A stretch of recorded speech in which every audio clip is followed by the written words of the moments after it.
बिस्मिल्लाहिर्रहमानिर्रहीम। अस्सलाम वालेकुम फ्रेंड्स, आज हम बनाएंगे आलू गोभी निखरी निखरी और खिली खिली सी टेस्टी सी मज़ेदार ये आलू गोभी का सालन जो कि हम बनाकर तैयार करेंगे। रेसिपी को बनाना शुरू करते हैं। 1 कप दही लिया है और इसके अंदर शामिल करेंगे 1 टेबल स्पून धनिया पाउडर, 1 टीस्पून ज़ीरा पाउडर, 1 टीस्पून नमक शामिल करेंगे। आप अपने टेस्ट के हिसाब से शामिल कर सकती हैं। 1/2 टीस्पून हल्दी पाउडर शामिल करेंगे और 1/2 टीस्पून ही यहाँ पे काली मिर्च का पाउडर शामिल करेंगे। 1 टीस्पून लाल मिर्च का पाउडर शामिल की है। आप अपने हिसाब से नमक और मिर्च कम या ज़्यादा डाल सकती हैं। तमाम चीज़ों को दही के अंदर अच्छी तरह से मिक्स कर लिया। 1 देचकी लिए इसके अंदर 1 कड़छी मैंने घी की शामिल की है। फ्लेम को कर दिया ऑन, घी को कर लिया मेल्ट। 1 इसके अंदर प्याज कट करके शामिल कर दिए हैं। प्याज को हम ब्राउन करेंगे। 1 बड़े साइज़ का यहाँ पे टमाटर कट कर लिया है। प्याज को ब्राउन करने के बाद मैंने निकाल लिया था। घी जो बचा है उसके अंदर 4 मीडियम साइज़ के आलू कट करने के बाद मैंने शामिल कर दिए हैं। इनको 2 से 2.5 मिनट के लिए फ्राई करेंगे। उससे पहले थोड़ी सी हल्दी शामिल की है ताकि इन पे एक अच्छा सा कलर आए। हल्दी के साथ बहुत ही प्यारी सी आलूओं की लुक आएगी, देखने में बहुत ही खूबसूरत लगेंगे। 2 से 2.5 मिनट के लिए हम आलूओं को फ्राई कर लेंगे। आलू हमारे यहाँ पे फ्राई हो चुके हैं 2.5 मिनट के लिए और अब हम बाहर निकाल लेंगे तेल से इसको। बाकी बचे हुए घी के अंदर हम गोभी शामिल करेंगे। इसको भी हम हल्का सा फ्राई करेंगे। गोभी को भी कलर देने के लिए थोड़ी सी हल्दी शामिल की है मैंने। गोभी को 1 से 1.5 मिनट के लिए यहाँ पे फ्राई करेंगे। एक तो गोभी की बहुत ही खूबसूरत सी लुक आएगी, कलरफुल होगी ये गोभी, और दूसरा ये फ्राई हो जाएगी बगैर पानी के। आप गोभी और आलू को बहुत ही मज़े का और टेस्टी सा पका सकते हैं।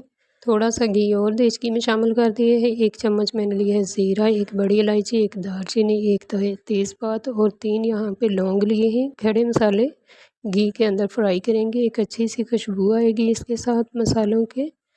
अब शामिल करेंगे टमाटर जो कि कट करके रखा हुआ था। टमाटर को यहाँ पे हम सॉफ्ट करेंगे। टमाटर माशाल्लाह बहुत प्यारा सा सॉफ्ट हो चुका है यहाँ पे। इसके बाद शामिल करेंगे टमाटर के अंदर ब्राउन किया हुआ प्याज, जो कि मैंने सबसे पहले प्याज ब्राउन करने के लिए रखा था, वो ब्राउन करके निकाल लिया था। उसी प्याज को अब शामिल कर दिया। थोड़ा सा पानी शामिल करेंगे। दोनों चीज़ों को अच्छी तरह से पकाएंगे जब तक ये अच्छी तरह से नरम नहीं हो जाती। टमाटर और प्याज अब इसके अंदर शामिल करेंगे।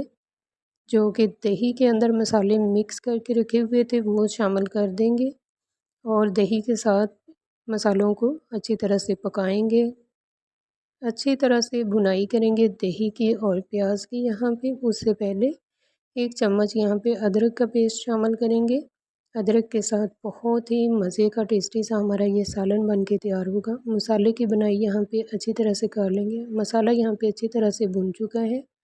अब इसके अंदर शामिल करेंगे आलू जो कि हमने पहले फ्राई करके रखे थे, उनको शामिल कर दिए। यहाँ पे अच्छी तरह 3 से 4 मिनट के लिए पकाएंगे आलूओं को। उसके बाद शामिल करेंगे गोभी।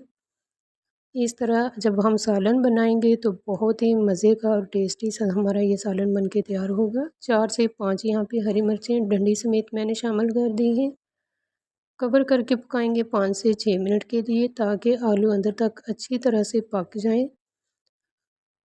इस तरह हमें गोभी आलू के अंदर पानी भी नहीं डालना पड़ेगा और हमारा गोभी और आलू का मज़ेदार टेस्टी सा ये सालन बनके तैयार होगा।